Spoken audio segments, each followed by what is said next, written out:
जय हिंद भाइयों। तो आबारो स्वागत जानाई आमार फोर्स फ्यूचर यूट्यूब चैनले।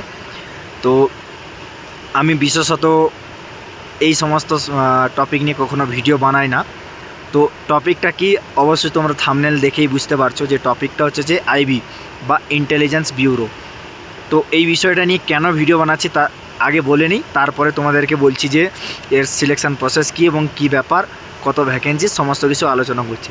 তো আইবি বা ইন্টেলিজেন্স ব্যুরো এটা হচ্ছে যে একটা মানে ডেপুটেশন যায়। মানে ডেপুটেশন মানে কি, যেমন ধরো তুমি পুলিশে বা যে কোনো প্যারামিলিটারি বা আর্মিতে আছো, তো এদের স্পেশাল কিছু বিভাগ থেকে কি করা হয়, বিভিন্ন ডেপুটেশনে যাওয়া যায়। এবার ডেপুটেশনে কে কে যায়, যেমন ধরো এনডিআরএফ মানে national disaster rescue force. NDRF মানে বিভিন্ন ফায়ার, আগুন লেগে যায়, তারপর বন্যা হয়ে যায়, সেই সময় যারা রেস্কিউ করে বিভিন্ন মাল্টি সিটিতে দেখবে, যেমন খড়গপুর, মুম্বাই, বড় বড় শহরে ওদের ব্যাটালিয়ান বা ইউনিট থাকে।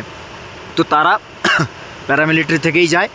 আর এনএসজি, এসপিজি, সিআইডি, র, আইবি, ঠিক আছে, তো এগুলোও সেইভাবেই যায়। ঠিক আছে, তো এনএসজির জন্যও আমি একটা আলাদা করে ভিডিও বানাবো যে এনএসজি যেতে গেলে কী লাগে, আর এসপিজিতে যেতে গেলে কী লাগে, সমস্ত কিছুর একটা একটা করে ভিডিও বানাবো। আপাতত যেটা আলোচ্য বিষয় যে আইবিটা কি, আইবি হচ্ছে ইন্টেলিজেন্স ব্যুরো বা গোয়েন্দা বিভাগ। সিআইডিতেও প্যারামিলিটারি থেকে যায়। যাই হোক, আমার একটু ঠান্ডা লেগে গেছে। যাই হোক, তো এখানে দু ধরনের ভ্যাকেন্সি এসেছে। তো দু ধরনের ভ্যাকেন্সি কী কী, যে একটা গ্র্যাজুয়েট পাসে, ঠিক আছে, আইবি অ্যাসিস্ট্যান্ট, আর একটা হচ্ছে যে আইবি কনস্টেবল টাইপের, যেটা হচ্ছে যে লেভেল 3 পে করবে, মানে 21,700 থেকে 69,100, যেটা যে কোনো প্যারামিলিটারি একজন কনস্টেবল পায়। ঠিক আছে, যার বেসিক পে, যেটা আমি নিজেই পাচ্ছি এখন। তো এখানে কোনো হাইট বা ওয়েট এরকম কোনো মানে ডেসক্রিপটিভভাবে সেইভাবে ডিটেলস দেয়নি। তো মোটামুটি একটা পিডিএফ দিয়েছে। আর পিডিএফটা যারা দেখতে চাও অবশ্যই আমাকে আমার এই ভিডিওর নিচে ডেসক্রিপশানে গিয়ে টেলিগ্রাম চ্যানেলে যাও, পিডিএফটা ওখানে পেয়ে যাবে। ঠিক আছে, সঙ্গে বিএসএফ ট্রেডসম্যানেরও পিডিএফটা পেয়ে যাবে। তো যাই হোক, তো টোটাল ভ্যাকেন্সি হচ্ছে যে 4987, মানে 4987। এখানে যোগ্যতা কী চেয়েছে, যোগ্যতা চেয়েছে মাত্র মাধ্যমিক পাস। ঠিক আছে, আর পরীক্ষার প্যাটার্ন কী রকম হবে বা সিলেকশান প্রসেস কী রকম থাকবে। সিলেকশান প্রসেস হচ্ছে যে মেন 3টে ধাপ, ফেজ 1, ফেজ 2 এবং ইন্টারভিউ। ঠিক আছে, তো ফেজ 1-এ কী হবে, ফেজ 1-এ 100 নম্বরের পরীক্ষা হবে। 100 নম্বরের পরীক্ষার মধ্যে কী হবে, যেরকম এসএসসি জিডির পরীক্ষা দাও ঠিক সেম, কিন্তু এখানে যে ল্যাঙ্গুয়েজটা আছে, ল্যাঙ্গুয়েজটা ইংলিশে এবং জিএস মানে জেনারেল স্টাডিজ যুক্ত হয়ে যাবে, বাকি পুরোটাই সেম হয়ে গেল। এটা হচ্ছে ফেজ 1। এবং ফেজ 2, ফেজ 2ও সেম, সমস্ত কিছুই সেম থাকবে। এটা প্রথম ফেজ 1টা যেমন ওএমআর শিট বা কম্পিউটারে পরীক্ষা দেবে। সেকেন্ডটা কী হবে, ডেসক্রিপটিভ পরীক্ষা দেবে, মানে তোমাকে লিখতে হবে ওটা। ঠিক আছে, তোমাকে ওটা লিখতে হবে, মানে লিখিতভাবে লিখে দেখতে হবে।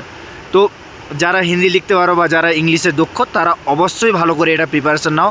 এবং এটা একটা সিভিলের নকরি বলতে পারো, কারণ গোয়েন্দা বিভাগ মানে কোনো পোশাক নয়, কোনো দায়িত্বর মধ্যে থাকতে হবে না, আরামসে থাকতে হবে, ফ্যামিলি থাকবে। ঠিক আছে, তো যাই হোক, এটা হচ্ছে সেকেন্ড ফেজ। এবং এবং কি, যে থার্ড ফেজটা হচ্ছে যে ইন্টারভিউ। ইন্টারভিউতে তোমাকে শুধুমাত্র কোয়ালিফাই করতে হবে। ইন্টারভিউ ওখানে কোয়ালিফাই করবে। এবং যে প্রথম দুটো পরীক্ষা দিলে 100 মার্ক এবং 100 মার্ক, ফেজ 1, ফেজ 2, এইখান থেকেই তোমার মেরিট হবে এবং এইখান থেকে মেরিট লিস্ট হয়ে তুমি এখানে জয়েন করবে। আর জয়েন করার পরে এখানে কোনো বর্দি থাকবে না ভাই, কিন্তু এটা একটা খুবই পাওয়ারফুল ডিপার্টমেন্ট। এখানে শুধু স্যালারি নয়, এখানে শুধুমাত্র সম্মান, বিভিন্ন কিছু মানে এক্সট্রাভাবে পাওয়া যায়। আর এটাই প্রথমবার হচ্ছে যে আইবি নিজে থেকেই তার হচ্ছে কনস্টেবল নিয়োগ করছে। কনস্টেবল নয়, ওদের এখন কি র্যাঙ্ক দেয় সেটা পরে দেখা যাবে। তো নিজেভাবে নিয়োগ করছে। অবশ্যই আমি নিচে ডেসক্রিপশানে দেখো, আমার টেলিগ্রাম লিঙ্কে যাও, তোমরা পিডিএফটা পেয়ে যাবে। আর ওখানে জয়েন থাকো, সমস্ত কিছু এইভাবে আপডেট করব। আর বলি, ফর্ম ফিল আপের টাকা পয়সা এবং বয়সের কি, ফর্ম ফিল আপের বয়স হচ্ছে যে 18 থেকে 27 বছর। আর এসটি এসসি যেমন হয় তোমার 5 বছর এক্সট্রা থাকে, আর ওবিসি হচ্ছে 3 বছর এক্সট্রা। আর ফিস কত, ফিস হচ্ছে জেনারেলদের 500 টাকা ফিস ফর্ম ফিল আপের জন্য, আর এসটি এসসিদের জন্য 450 টাকা, এবং সমস্ত মেয়েদের যত মেয়ে আছো সবারই 450 টাকা। ঠিক আছে, আর বিশদে আমি এটাকে যেহেতু আমি এই বিষয়ে মানে কী বলবো, এই বিষয় নিয়ে কখনো ভিডিও বানাই না, তো আমি নোটিশটা যেহেতু বেরিয়েছে এবং যারা আমাকে ফলো করো অবশ্যই তোমাদের উপকারের জন্য আমি সামান্য ইনফরমেশান দিয়ে দিলাম। বাকি ডেসক্রিপশানে গিয়ে আমার টেলিগ্রামে সব ওই ভিডিওর মানে ওই পিডিএফটা পেয়ে যাবে, গিয়ে সমস্ত কিছু ডিটেলস দেখে নাও। তো দেখা হচ্ছে নেক্সট ভিডিওতে।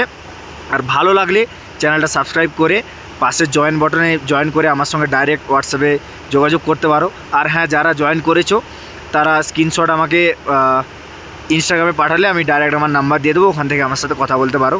আর বাকি যদি কোনো এসএসসি জিডির মেডিকেল রানিং এনিথিং প্রবলেম, আমার ফেসবুকের লিঙ্ক আছে নিচেই, আর কি বলবো ইনস্টাগ্রামেরও লিঙ্ক আছে, যেখানে খুশি তোমরা মেসেজ করো, ঠিক আছে, রিপ্লাই ঠিক দিয়ে দেবো। তো দেখা হচ্ছে নেক্সট ভিডিওতে।